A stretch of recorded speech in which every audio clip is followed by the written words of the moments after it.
जी students, previous हमने class में partnership formation के क्वेश्चन सॉल्व किए थे। तो आज भी हम लोग एक न्यू क्वेश्चन सॉल्व करेंगे पार्टनरशिप फॉर्मेशन के। अब ये तमाम जो लेक्चर्स हम क्लासेस में आपको प्रोवाइड कर रहे हैं, तो अभी हमारा ये चैप्टर कंटिन्यू है। अभी हमने अपने पास्ट क्वेश्चंस जो हमने पेपर्स में आते हैं वो भी स्टार्ट नहीं किए, फिर उनको हम वन बाय वन स्टार्ट करेंगे बाद में। फ़िलहाल अभी हम टॉपिक स्टडी कर रहे हैं, तो उस टॉपिक में पार्टनरशिप फॉर्मेशन के डिफरेंट सिचुएशंस देखते हैं, डिफरेंट क्वेश्चन सॉल्व करते हैं। तो आज भी हमारे टॉपिक जो है कंटिन्यू है, इसका नाम है पार्टनरशिप फॉर्मेशन।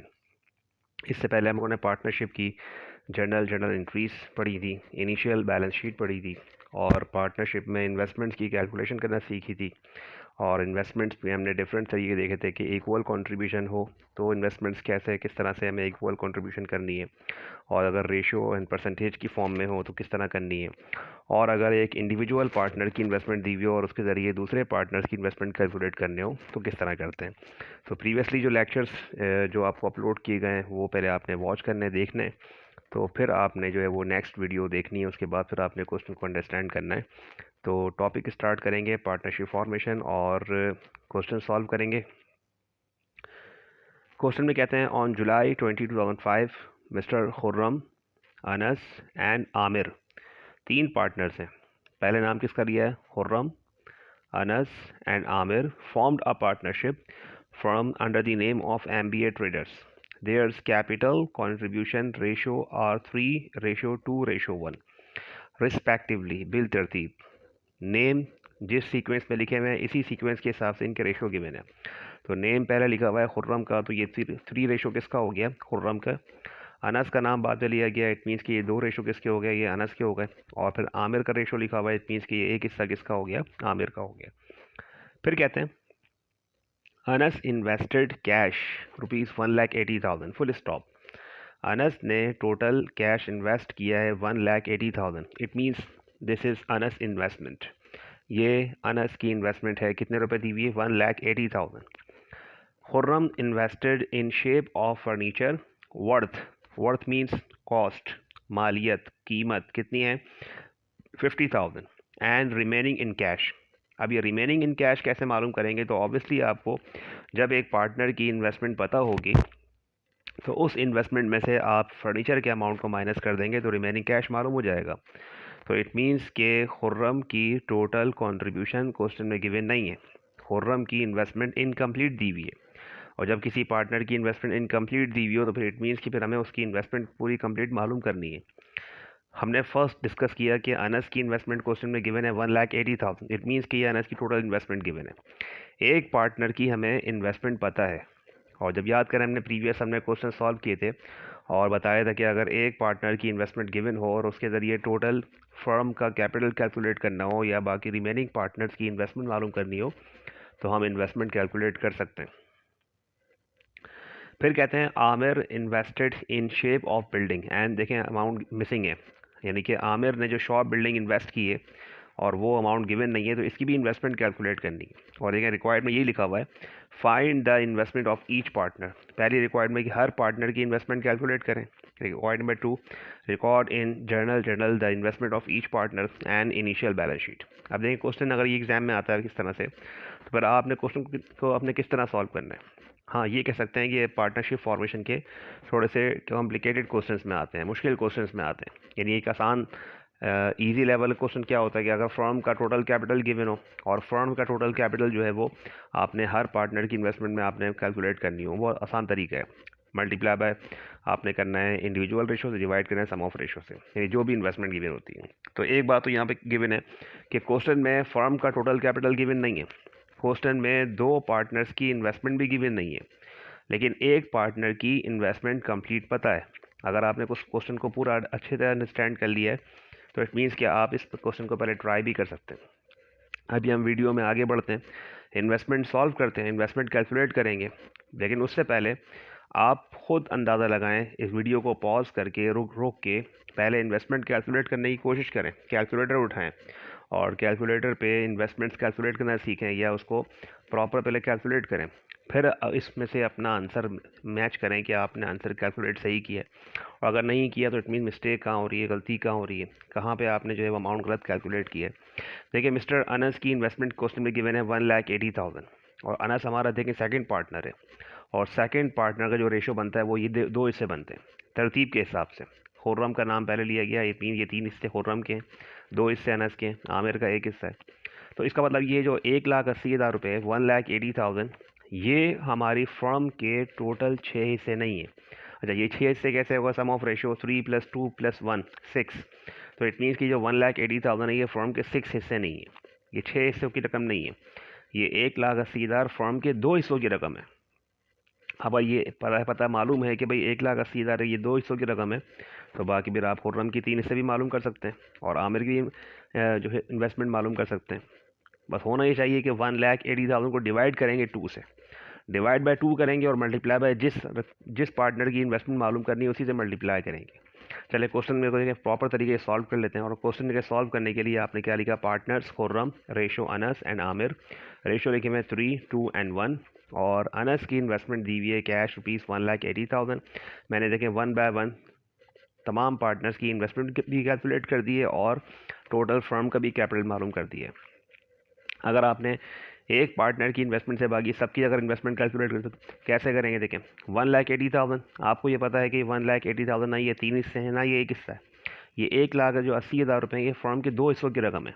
जब ये 2 हिस्सों की रकम है तो इसको भी डिवाइड भी किससे होना चाहिए, देखें डिवाइड बाय 2 होना चाहिए। यहाँ भी देखें डिवाइड किससे होना चाहिए, 2 से। यहाँ भी देखें डिवाइड किससे होना चाहिए, 2 से, क्योंकि ये 1,80,000 की फर्म के 2 हिस्सों की रकम है।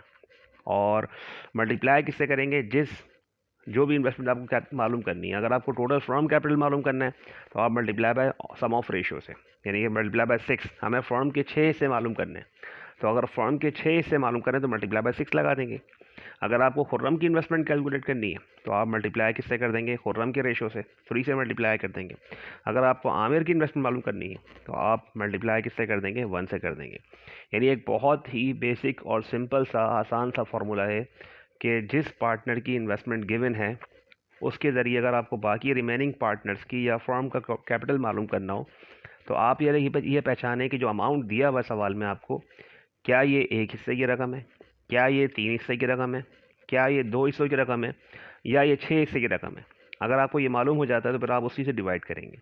तो जो 1,80,000 था, देखिए ये फर्म का कैपिटल गिवन नहीं, ये फर्म का कैपिटल नहीं है, ये फर्म के 6 हिस्से नहीं है। अगर होता फिर हम हर जगह डिवाइड 6 करते, यहाँ भी डिवाइड 6 करते, यहाँ भी डिवाइड 6 करते और मल्टीप्लाई करते इंडिविजुअल रेशो से। तो बहुत सिंपल सी आसान सी बात है कि 1,80,000 को, यानी 1,80,000 के ज़रिए हमने क्या करना है, फर्म का भी इन्वेस्टमेंट चेक करनी है, खुर्रम की कितनी इन्वेस्टमेंट है, आमिर कितनी है, और ऑब्वियसली एक पार्टनर की इन्वेस्टमेंट सवाल में दी हुई है। यानी अनस की इन्वेस्टमेंट सवाल में गिवन है, कितने रुपए गिवन है, 1,80,000। अब देखें मैं ये आ गया 2,70,000 खुर्रम की इन्वेस्टमेंट है, आमिर की कितनी इन्वेस्टमेंट है, 90,000 है। तो एक पार्टनर की इन्वेस्टमेंट 90,000 है, एक पार्टनर की इन्वेस्टमेंट 1,80,000 है और एक पार्टनर की इन्वेस्टमेंट 2,70,000 है। अब अगर हम इन तीनों पार्टनर की इन्वेस्टमेंट को प्लस करते हैं तो आप ये देखिएगा कि बिल्कुल एग्जैक्टली वो कितना बन जाएगा, 5,40,000। यानी फर्म का कैपिटल ये 5,40,000 कैसे आया, आपने पहले इसको डिवाइड किया, मल्टीप्लाई 6 किया, तब भी 5,40,000 आ रहा है। और अगर हम तीनों पार्टनर की जो इन्वेस्टमेंट्स हैं, खुर्रम की 2,70,000, अनस की 1,80,000 और आमिर की 90,000, अगर हम तीनों को प्लस कर लें तब भी हमारा आंसर कितना बनता है, 5,40,000। इसका मतलब ये है कि हमें अपनी फर्म की इन्वेस्टमेंट को हम दोनों तरीके से चेक कर सकते हैं। अब चलें, ये तो हो गया कि भाई अनस की इन्वेस्टमेंट सवाल में गिवन थी, मालूम कर ली। क्वेश्चन में दोबारा है, लिखा हुआ था कि Khurram invested in shape of furniture worth ₹50,000 and remaining in cash. अब यहाँ पे अगर देखें फर्नीचर गिवन है 50,000 और आपको ये पता है कि खुर्रम की टोटल इन्वेस्टमेंट कितनी होनी चाहिए, 2,70,000 होनी चाहिए। अब 2,70,000 में अगर फर्नीचर वो 50,000 का इन्वेस्ट कर रहा है तो ऑब्वियसली बाकी पैसे वो कैश में इन्वेस्ट करेगा, यानी वो पार्टनर कैश भी लेकर आएगा बिजनेस में और फर्नीचर भी लेकर आएगा। और कैश का अमाउंट मालूम नहीं, गिवन नहीं है, तो आप मालूम कर लें। तो उसके लिए भी आपको क्या करना है, एक अलग से हेडिंग देनी है, खुर्रम की इन्वेस्टमेंट। वी नो डैट, हम ये जान चुके हैं कि खुर्रम का कैपिटल कितना होना चाहिए as per his ratio 2,70,000। Khurram capital should be rupees 2,70,000. Less investment in shape of furniture. Khurram has already invested in shape of furniture rupees 50,000. It means that he will bring sufficient cash and investment in cash form 2,20,000. तो जो खुर्रम है business में cash की form में investment करेंगे 2,20,000, तो जाके उसका कैपिटल कितना होगा 2,70,000 होगा। यानी 2,70,000 पूरे करने के लिए 50,000 तो वो पैसे इन्वेस्ट कर रहा है फर्नीचर में, 2,20,000 रुपये और कैश लेकर आएगा तो वो कितना हो जाएगा 2,70,000 रुपये। इसी तरह से जो थर्ड पार्टनर है आमिर ने सिर्फ और सिर्फ बिल्डिंग की शेप में इन्वेस्टमेंट की, यानी कि बिल्डिंग इन्वेस्ट की है। हाउ मच, बिल्डिंग की कॉस्ट कितनी है, कितनी इन्वेस्टमेंट है उसकी, तो जो उसका रेशो बता रहा है, यानी कि आमिर की जो इन्वेस्टमेंट है वो 90,000 है, तो इट मीन्स कि जो उसने बिल्डिंग इन्वेस्ट की होंगी वो 90,000 की इन्वेस्ट की होगी। ऑब्वियसली ये एक जो है वो जो रियलिटी लाइफ होती है उसमें फिगर्स वो नहीं करती, जो रियल लाइफ है उसमें तो फिगर्स मिलियंस में होती हैं, बिलियंस में होती है। तो ऑब्वियसली यहाँ पे एक क्वेश्चन बनाया गया है, तो उस क्वेश्चन को सॉल्व करने के लिए आपकी आसानी के लिए फिगर्स जो है वो सिर्फ लैक्स में, 1000 में रखी गई हैं, ताकि आप उस क्वेश्चन को आसानी से सॉल्व कर लें। तो यहाँ पे अगर देखें फर्स्ट पार्टनर बिजनेस में हम जानते हैं भाई कैश, अनस सिर्फ कारोबार में कैश लेकर आया और टोटल कैश कितना लेकर आया वो 1,80,000। तो अनस की एंट्री पास कर लें। अनस ने सिर्फ कैश इन्वेस्ट किया, क्या एंट्री पास करेंगे, cash debit and Anas capital credit. Business में कैश लेकर आया तो cash debit, Anas capital credit. Entry कीजिएगा 1,80,000 से, यहाँ पे मिस्टेक लिखी हुई है, यहाँ लगा लीजिएगा 1,80,000, 1,80,000। सेकंड पार्टनर बिजनेस में क्या लेकर आया, कैश एंड फर्नीचर, तो एंट्री पास कर सकते हैं। न्यू सेकंड पार्टनर बिजनेस में कैश कितना लेकर आया 2,20,000। देखिए ये क्वेश्चन में गिवन नहीं था, मिसिंग फिगर थी, आपने मालूम की है। और आपने कैसे मालूम की है कि 2,70,000 कैपिटल उसका होना चाहिए उसके रेशो के हिसाब से, जबकि 2,50,000 जो है वो उसकी इन्वेस्टमेंट फर्नीचर की फॉर्म में दी हुई है, तो ये उसका 2,20,000। अब देखिए इसकी इन्वेस्टमेंट एंट्री पास कर लें, cash debit, furniture debit and Khurram capital credit, how much 2,70,000। Business में दो एसेट लेकर आए देखें, और एसेट बढ़ते हैं डेबिट होते हैं, तो डेबिट साइड रिकॉर्ड कर लें। और फर्स्ट ईयर में आपने पढ़ा था कि ऑनर कारोबार शुरू करता है, बिजनेस स्टार्ट करता है, बिजनेस स्टार्ट करने की एंट्री क्या पड़ी थी, cash debit and capital credit. और ऑनर कारोबार में अगर कैश भी लेकर आया, फर्नीचर भी लेकर आया, तो क्या एंट्री पास करते थे, कैश भी डेबिट, फर्नीचर भी डेबिट एंड कैपिटल क्रेडिट। तो यहाँ भी ऐसा ही है, पार्टनरशिप फॉर्मेशन में कोई नई एंट्री नहीं है, सेम वैसे ही एडिट्स करेंगे जैसे पढ़ाया जी। आखिर में जो तीसरा पार्टनर है उसने सिर्फ शॉप बिल्डिंग इन्वेस्ट की है, तो एंट्री बनाएंगे shop building debit and Aamir capital credit. तीनों पार्टनर्स की अगर देखें हमने एंट्री पास कर ली, और बैलेंस शीट में एक तरफ एसेट साइड मेंशन करें, इक्विटी साइड मेंशन करें, पार्टनर्स के ऊपर नाम लिखें, इनिशियल बैलेंस शीट लिखें। क्वेश्चन में अगर डेट गिवन है तो डेट आपने यहाँ भी लिखनी है, जर्नल भी लिखनी है, क्योंकि डेट के बगैर आपके डेट के मार्क्स होते हैं। अगर डेट मेंशन नहीं करेंगे तो इट मीन्स कि उसके मार्क्स एग्ज़ाम में डिडक्ट होते हैं। और बैलेंस शीट में भी आपने एज ऑन जुलाई 2005, और इसको हम इनिशियल बैलेंस शीट क्यों कहते हैं, क्योंकि बिजनेस कारोबार जिस दिन स्टार्ट किया, शुरू किया, उस दिन बनने वाली बैलेंस शीट को हम लोग कहते हैं initial balance sheet. Current assets में इनके पास सिर्फ कैश है, और कैश टोटल कितना आया तो काउंट कर लें, 1,80,000 प्लस 2,20,000 एंड प्लस 90,000, तो टोटल कैश सारा काउंट कर लीजिएगा। करंट एसेट्स तो यही है खाली, और नॉन करंट एसेट्स में हमारे पास क्या है, शॉप बिल्डिंग है एंड फर्नीचर है, दोनों प्लस कर लें।